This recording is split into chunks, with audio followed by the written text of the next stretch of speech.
Hey there friends, welcome back to the channel. If you're new here, my name is Dominique, and today's video is the final video in my series, What Does That Mean? And for the month of July, I have been doing this series, giving you a breakdown of common terminology that you will most likely come across as you are just entering your healing journey or self-discovery and personal growth journey.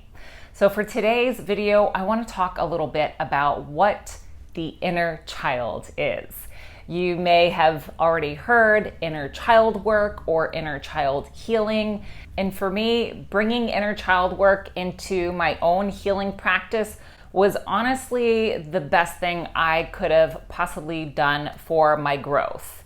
And so today I want to share with you my own personal interpretation of the meaning of inner child work, and then also how I continue to apply it in my practice to this day, as well as some options that you might want to consider to bring it into your own practice. When I incorporate inner child work in my coaching sessions with my clients, I like to explain it as a practice that allows us to heal old wounds. And the majority of us have experienced traumatic events in childhood that were simply too great for us to bear, or we maybe found ourselves in a place where our parents couldn't provide the love that we needed to feel safe and to feel heard or seen.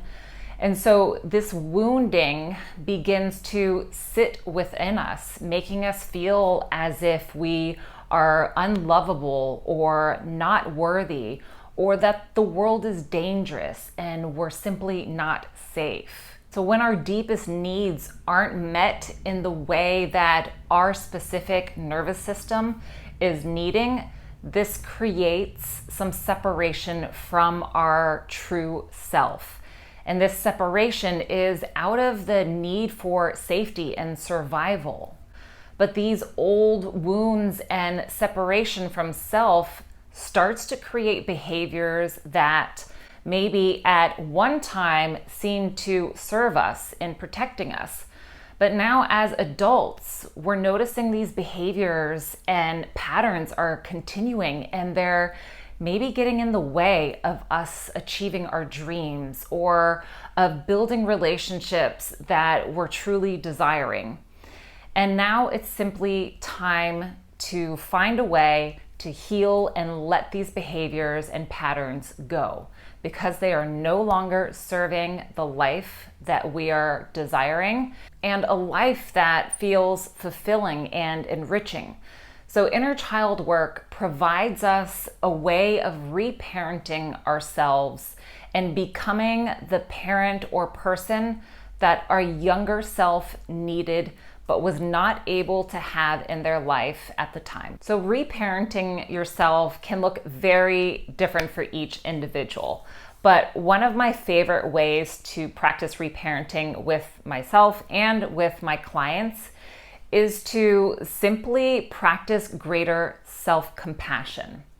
Imagining that you are speaking to a child who is going through a difficult time and really reflecting on how would you treat that child? How would you speak to them? And this is exactly the same manner in which we want to try to speak to ourselves. It's not going to come easy at first, especially if there's a lot of shame and blame within you.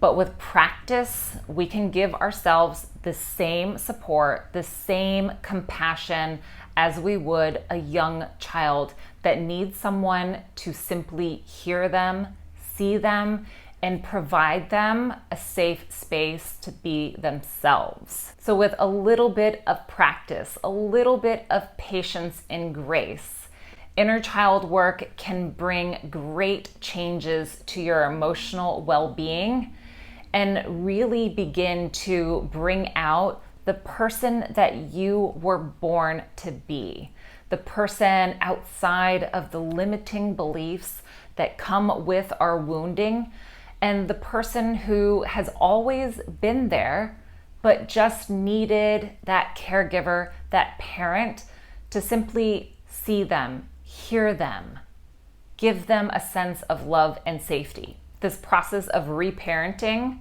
can be done by you and is for you and brings tremendous healing within your life.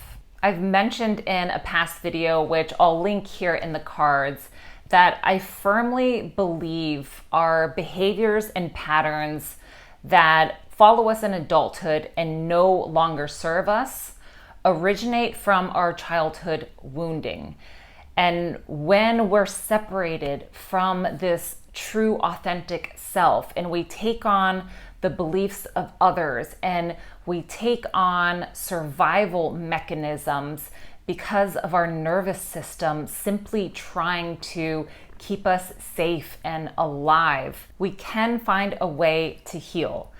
And we can create new behaviors and new beliefs that support the life that we are now desiring, the life that actually supports who we truly are. Thank you so much for joining me in today's video. And if you haven't yet checked out the rest of the series, I'm going to leave that linked down below in the description so you can give those videos a watch. And of course, if you haven't yet subscribed, I'd love to have you join our community and hit that notification bell while you're down there so you don't miss out on any new content. And until next time, sending you so much healing love.